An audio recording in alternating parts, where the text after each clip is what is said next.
कैसे हो भाई सभी? इससे पहले जो बच्चे हमने टॉपिक पढ़ा है वो टाइम, स्पीड एंड डिस्टेंस है ना, रेलगाड़ी से रिलेटेड और जो सारे क्वेश्चन है सारे क्वेश्चन हमने कवर किए हैं। तो आज का ये टॉपिक बोट एंड स्ट्रीम, नाव और धारा के जितने सारे क्वेश्चन बनेंगे उन सबको करने की कोशिश करेंगे। ठीक है बच्चे? और ये क्लास पर डे 2 बजे आपको मिलने वाली है। हर दिन मैं आपके साथ 2 बजे लाइव जुड़ने वाला हूँ। तो सभी बच्चे यही कोशिश करनी है आपको कि 2 बजे आप साथ जोड़ने की कोशिश करनी है। ठीक है भाई? तो देखो, थोड़ा सा इसके बारे में बेसिक समझेंगे, उसके बाद फिर हम इसके क्वेश्चनों पे चलेंगे, कैसे कैसे करके क्वेश्चन पूछे जाते हैं और उन क्वेश्चनों को किस तरीके से और आसान भाषा में कैसे बनाना है। ठीक है भाई? तो देखो, देखेंगे बच्चे। पहले इसमें ये थोड़ी सी ध्यान रखने वाली चीज़ें हैं, इनको ध्यान रखेंगे। नाव की चाल शांत जल में क्या बी है ना, क्या मान के चलेंगे? बी मानेंगे। हम इसको एक्स भी लेके चल सकते हैं, है ना। तो इसको ये है ना कि नाव की चाल यानी बोट की चाल शांत जल में बी ही मानेंगे इसे। और धारा की चाल क्या हो जाएगी, यानी कि स्ट्रीम, इसको क्या मानेंगे? एस, या आप मैं इसे बाई भी ले सकता हूँ, है ना। तो दोनों में से कुछ भी मान सकते हैं, कन्फ्यूजन नहीं होना है कि कहीं आपने सर एक्स माइनस बाई ये पढ़ा था, मैं इसको बी मान लिया, मैंने इसको एस माना है। और नाव की चाल धारा की दिशा में यानी कि डाउन स्ट्रीम क्या हो जाएगी? डी। धारा की दिशा में क्या बोलेंगे उसे? डी, यानी कि डाउन स्ट्रीम। और नाव की चाल धारा के विपरीत क्या हो जाएगा? यू हो जाएगा। ठीक है बच्चे? तो 1 मिनट।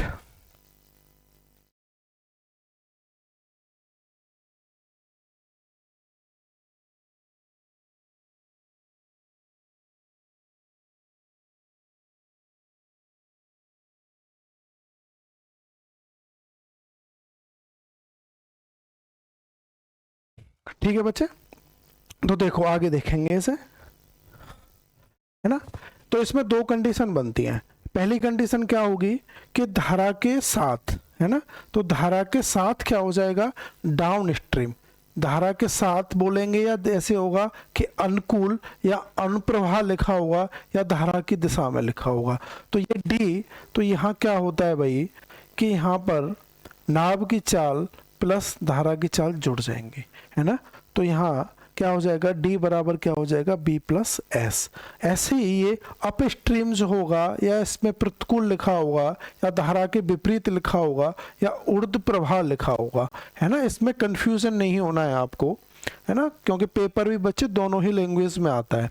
तो आपको ये चेक कर लेना है ना। अप स्ट्रीम डाउन स्ट्रीम ये तो लिख के देगा ही देगा वो, है ना। तो ये क्या हो जाएगा, यहाँ से इसको देखेंगे तो ये हो जाएगा अप स्ट्रीम यू बराबर बी माइनस एस। तो बच्चे यहाँ ऑलवेज एक कंडीशन बनती है, ऑलवेज बी बड़ा होगा किससे? एस से, है ना। ये ऑलवेज ये कंडीशन रहेगी इसमें, है ना। ठीक है, ये यहाँ से चीज समझे। अब मुझे एक चीज बताओ, अगर मैंने डी प्लस यू किया तो क्या आ जाएगा? बी प्लस एस प्लस के बी माइनस एस। तो यहाँ एस से एस कट जाएगा, यानी कि 2b बराबर क्या आ जाएगा? D plus you. तो b बराबर क्या आ जाएगा? डी प्लस यू बटे कितना हो जाएगा? 2, है ना। तो ये चीज़ यहाँ एक ध्यान रखेंगे, जब हमें शांत जल में नाव की चाल ज्ञात करनी है, शांत जल में नाव की चाल ज्ञात करनी है और आपको डाउन स्ट्रीम स्पीड दे रखी है और अप स्ट्रीम दे रखी है, तो डायरेक्टली इससे इसे बना देंगे। तो एक बार इसे अब माइनस करूंगा मैं, एक बार बच्चे जब मैंने इसको माइनस किया, डी माइनस यू किया, तो क्या आ जाएगा? बी प्लस के एस माइनस के बी प्लस के एस। तो बी से बी कट जाएगा इस कंडीशन में, तो यहाँ से 2s बराबर क्या हो जाएगा? d minus you. तो यानी कि धारा की चाल, s क्या है? धारा की चाल। तो d माइनस यू अपॉन कितना हो जाएगा? 2। एक ये कंडीशन याद रखेंगे, है ना। तो कोई चीज़ कैसे आ रही है, क्यों आ रही है, ये मैंने अभी आपको यहाँ क्लियर कर दिया है ना। तो अब जैसे जैसे क्वेश्चन पूछेगा उसी तरीके से हमको क्वेश्चनों को बनाते जाना है। तो बच्चे ये यहाँ से सभी को समझ में आया, डाउन स्ट्रीम जिसको हम डिनोट किससे करेंगे? डी से, और बी से हमने क्या डिनोट किया है कि शांत जल में नाव की चाल, और एस क्या है भाई, धारा की चाल, है ना।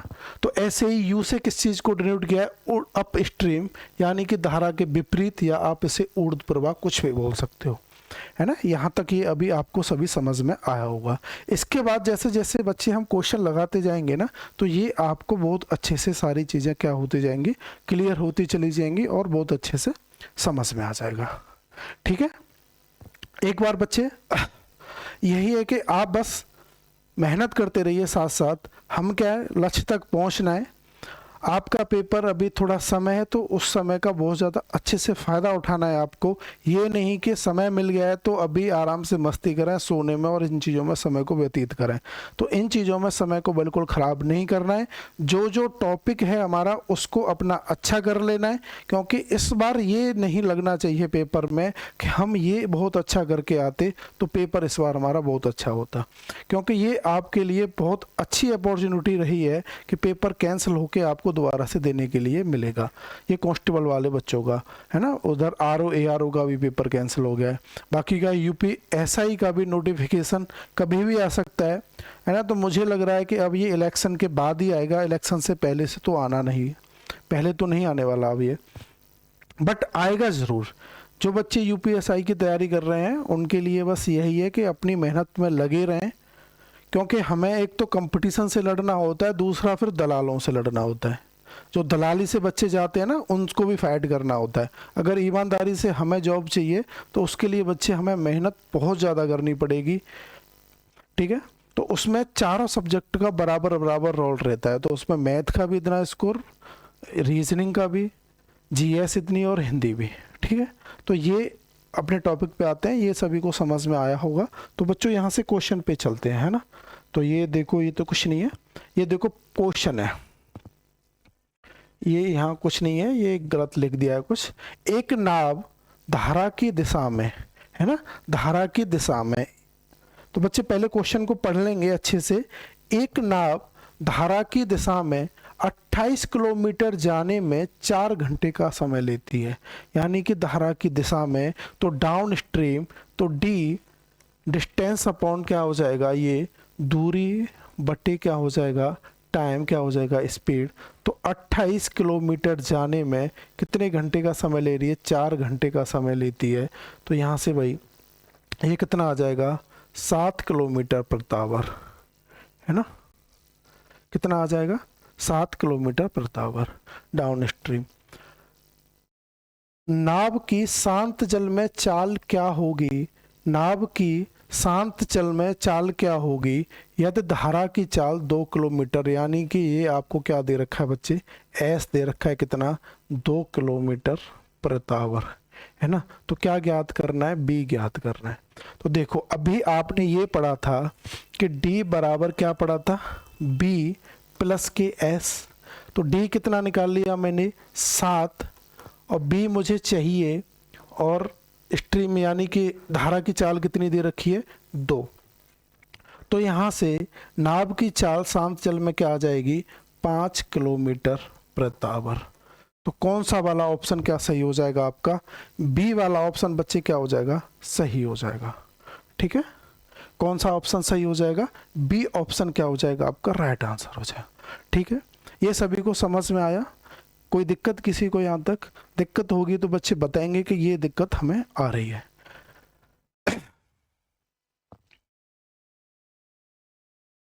नेक्स्ट क्वेश्चन पे चलेंगे भाई। देखो बच्चे, जो चीज इसमें जो 4 चीजें हैं जो आपको याद रखनी है, दिमाग में रखना है, उन्हीं से सारे क्वेश्चन बनेंगे। कोई ज़्यादा टफ क्वेश्चन पूछा नहीं जाता है, बोट एंड स्ट्रीम से क्वेश्चन आएगा, बड़ा आसान सा क्वेश्चन आएगा, तो उसमें ज़्यादा दिमाग लगाने की कोई ज़रूरत नहीं है आपको, है ना।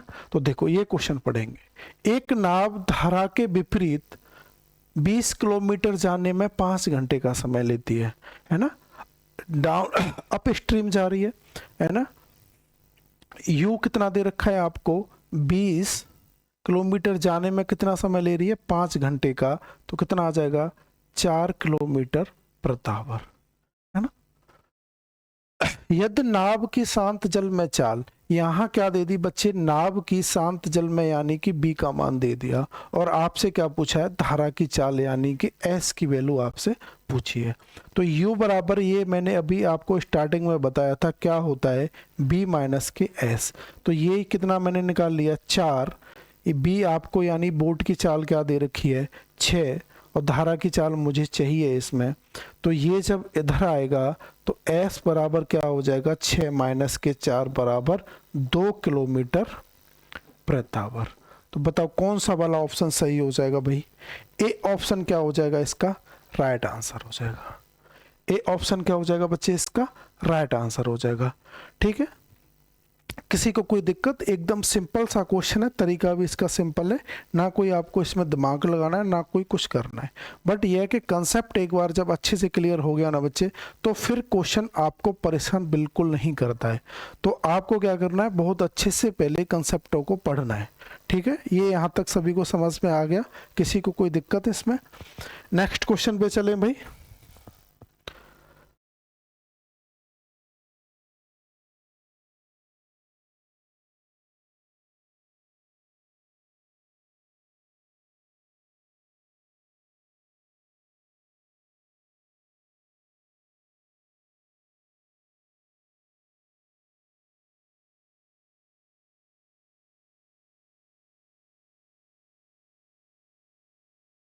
यहाँ बच्चे ये 8 किलोमीटर प्रति आवर होगा, नहीं तो ऑप्शन गलत हो जाएंगे इसके, है ना। तो ये यहाँ कुछ नहीं है, ये थोड़ा टाइपिंग की गलती हो जाती है। यदि शांत जल में नाव की चाल 8 किलोमीटर प्रति आवर व धारा की चाल 5 किलोमीटर प्रति आवर है, तो धारा के प्रतिकूल व धारा के अनुकूल नाव की चाल ज्ञात करनी है। धारा के प्रतिकूल यानी कि अपस्ट्रीम और डाउन स्ट्रीम आपको क्या करनी है, चाल ज्ञात करनी है। बताओ क्या हो जाएगा। तो यहां से मुझे क्या चाहिए भाई, डी चाहिए और यू चाहिए, दोनों चाहिए, है ना। तो बताओ एक बार को क्या आंसर हो जाएगा बच्चे इसका। ऑप्शन आपके आगे हैं, तो एक बार मुझे आंसर करने की कोशिश करेंगे कि इसका क्या आंसर होगा। करो भाई, पिछले 2 क्वेश्चन मैंने आपको बता दिए हैं, अब थोड़ा ऑप्शन भी है आपके आगे, तो इसका आंसर करेंगे, मुझे कितना आंसर हो जाएगा। तो थोड़ा सा समय मैं आपको देता हूँ इसको करने के लिए, फिर मैं बताता हूँ आपको, है ना। इसमें आपको क्या क्या गिवन कर रखा है, शांत जल में नाव की चाल दे रखी है, ये भाई 8 किलोमीटर प्रति आवर है। इसको यहाँ 3 की जगह पे कितना कर लेंगे, 8 कर लेंगे, क्योंकि वो गलती से गलत कर गया है इसे। तो ये कितनी है, 5 किलोमीटर प्रति आवर।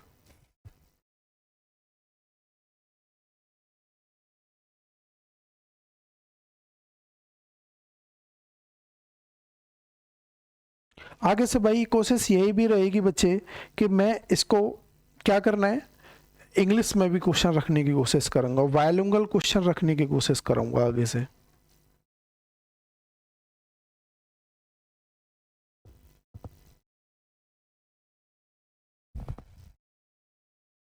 देखिए मैं बताता हूं आपको, ये क्या दे रखी है, ये दे रखा है आपको बी, है ना। शांत जल में नाव की चाल कितनी दे रखी है, 8 किलोमीटर प्रति आवर, और धारा की यानी कि एस का मान कितना दे रखा है, 5 किलोमीटर प्रति आवर।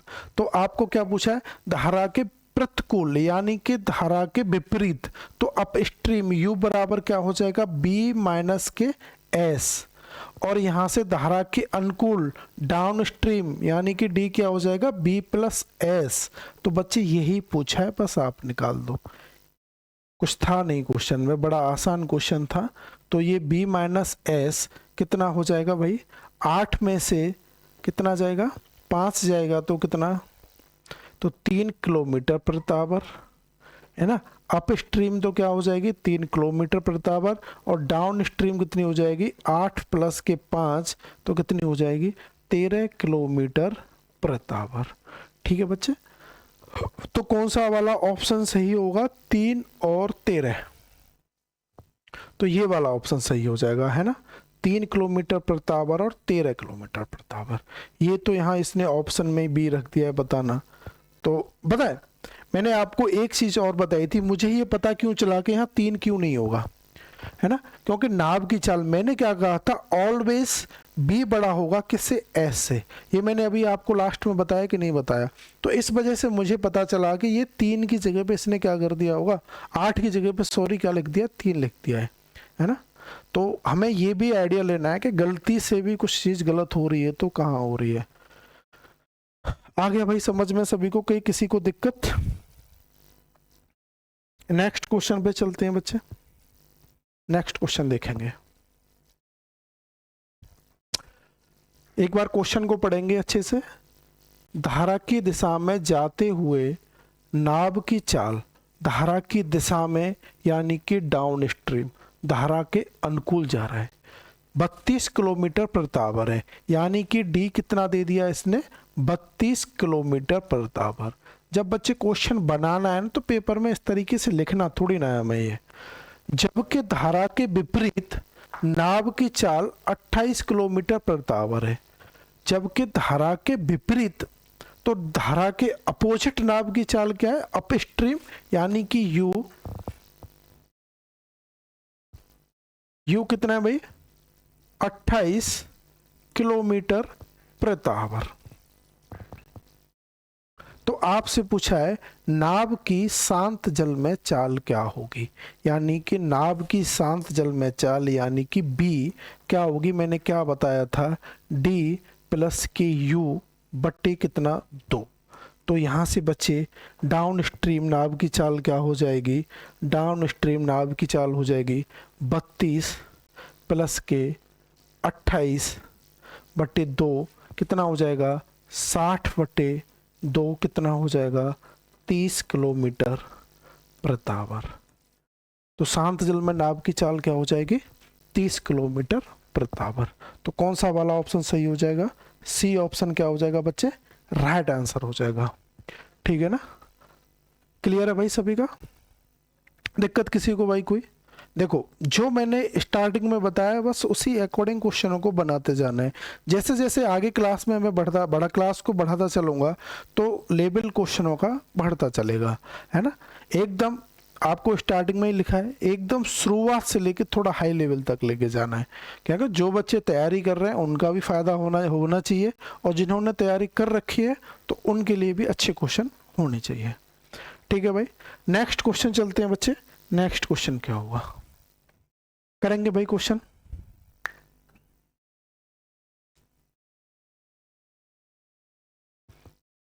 क्वेश्चन पढ़ो भाई, एक बार क्वेश्चन पढ़ो पहले आराम से, इसके बाद आपको आंसर करना है कि इसका आंसर क्या हो जाएगा। प्रश्न नंबर 5, एक नाव धारा के विपरीत दिशा में 36 मिनट में 12 किलोमीटर की दूरी तय करती है। एक नाव धारा के विपरीत यानी कि अप स्ट्रीम कितनी करती है, 12 किलोमीटर की दूरी कितने, 36 मिनट में, यानी कि इसको आवर में चेंज करूं तो 60 का गुणा डिवाइड कर दूंगा, बताओ। या धारा की गति कितनी है भाई, ये क्या कर दिया है इसने, है ना। एक बार इसको देखते हैं भाई, ये कुछ गड़बड़ कर गया।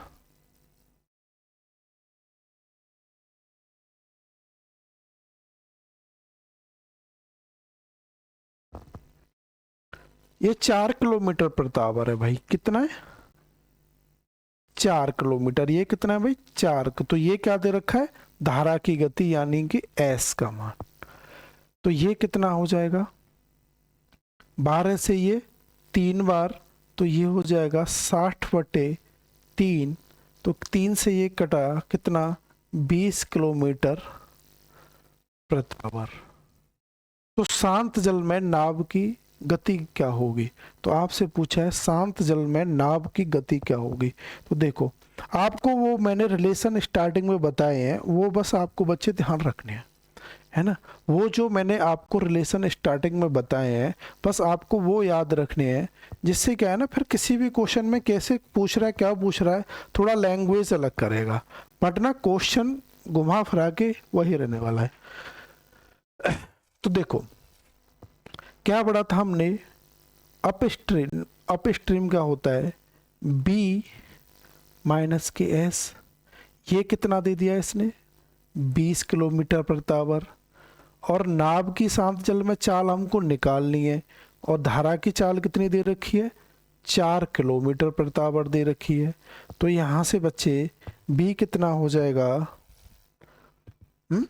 बी कितना हो जाएगा, इसको जब ये इधर जाएगा तो 24 किलोमीटर प्रति आवर हो जाएगा, नहीं हो जाएगा, है ना। जब इसको मैं इधर लाया, ये जुड़ जाएगा तो कितना आ जाएगा, नाव की शांत जल में चाल कितनी हो जाएगी, 24 किलोमीटर प्रति आवर। यानी कि कौन सा वाला ऑप्शन सही हो जाएगा, सी ऑप्शन सही हो जाएगा। ठीक है बच्चे, उम्मीद करता हूँ ये समझ में आ गया होगा आपको, है ना। तो बच्चे आज के लिए बस इतना ही, है ना। अगली क्लास में मिलते हैं सेम टाइम 2 बजे, है ना। तो ये जो पढ़ा है, इस तरीके के क्वेश्चन किए हैं, इन सारे क्वेश्चनों को एक बार आप किसी भी और बुक से लगाने की कोशिश करें, है ना। तो जहाँ दिक्कत आ रही है, कैसे आ रही है, आगे एक या अगली एक क्लास में या 2 क्लास में ये बोट एंड स्ट्रीम को ख़त्म करेंगे। इसके बाद बच्चे हम रेस वाले क्वेश्चनों को करने वाले हैं। तो इसी तरीके से नेक्स्ट किसी टॉपिक को लेके चलेंगे, पूरे अर्थमेटिक और पूरे मैथ को हम कवर करेंगे टॉपिक वाइज एक बार, उसके बाद हम स्टार्ट करेंगे प्रैक्टिस लगाना। ठीक है बच्चे, धन्यवाद।